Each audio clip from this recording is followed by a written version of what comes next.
Okay, so I've been enjoying DuckTales a lot more recently than I did when I started out. I liked it when I started out the review series, but I felt like it was only mostly okay most of the time. Recently, though, it's been dealing with more story stuff and dealing with it better and building the background of its world better without even really seeming to try. It just felt like it was a more complete show.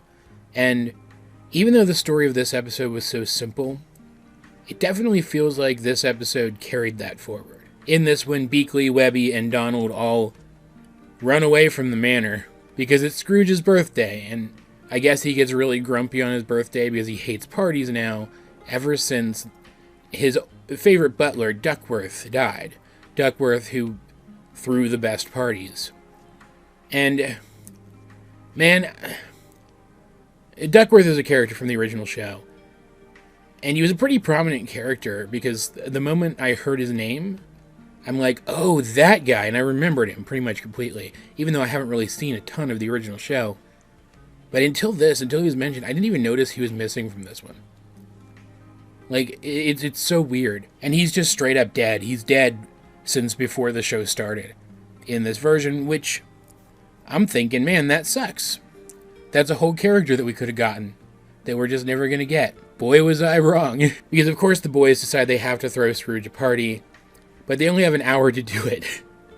And even though Huey thinks that he's planned the party out perfectly, he hasn't, because they only have an hour to put it together. So Louie is left with the task of putting together a guest list of, like, important people, but he doesn't have time to actually research who in the area is important people, aside from a bunch of Scrooge's enemies. So the guest list, and then he puts them in, this is the funniest part, he puts them in costumes. He makes it a costume party so that nobody will know he invited Scrooge's enemies. So the guest list ends up being Ma Beagle, Glomgold, and Elon Duck, or whatever the frick this guy's name is. I still can't remember, and also don't care. Like, even the party magician, because this is the kid putting together the party, so it ends up having a bunch of kiddie stuff at it, which they never actually call out, they just let it be funny in the background. It was very cool. The party magician is even one of the Beagle boys. His name is literally Black Arts Beagle, and his mom is so annoyed at the fact that he went into magic. What did she think he was going to do? She named him Black Arts. The Beagle boys are dumb. And all of them have their own individual plans to take advantage of this party. Ma Beagle wants to steal the deed to the town because turns out Scrooge actually owns the land that the town is built on. And it seems like he only owns it so that villains like the Beagle Boys and Ma Beagle can't own it. Still, interesting factoid. Elon wants to hack into the security system and get humiliating video of Scrooge that he can put online, and Glomgold just wants to kill him.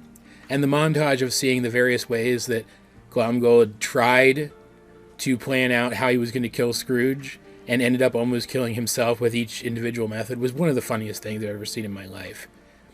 Glomgold's just one of the most hilariously incompetent characters I've ever seen. Hands down. And even the magician had something to do with this. He was supposed to keep Scrooge locked up in one of those stage magician box things, right? Until Ma Beagle could get her plan underway. But once Scrooge goes into the box, it gets ripped apart and Scrooge is gone. Because Black Arts Beagle has actually been learning the black arts, and he accidentally summoned a real spirit. The spirit of Duckworth, who whisked Scrooge away to the safe room where he is now watching as Duckworth humiliates all of his enemies by kicking them out of the house in humorous ways, and then scares the boys for going against Scrooge's wishes and throwing the party without his consent. And yeah, traumatizing the children as hard as he did might have taken things a smidge too far, but it was still absolutely hilarious. And now I guess Ghost Duckworth is just a character in this show going forward, and I could not be more psyched, because immediately his rapport with Scrooge is fantastic. Like in the flashback, where we see Scrooge see him for the first time and realize who he is, Scrooge's face just lights up, and the two of them have such an interesting dynamic during the reveal scene, and it's such a good reveal. Like, we'd already gotten the reveal that Scrooge was in the safe room watching all of this happen, because, of course, there's no one who would want to remove Scrooge from the party more than Scrooge himself, and that itself would have been a satisfactory reveal, because through this whole thing, Huey is treating this like a mystery, like he's solving a mystery. And so that's already a satisfying reveal of the solution to the mystery. But then we get the additional reveal that it's Duckworth, this character who seemed to be forgotten by the show, and now they've managed to work him in a really intriguing way. It also seems like from the end of the episode that he's going to have a really interesting dynamic with Beakley, too.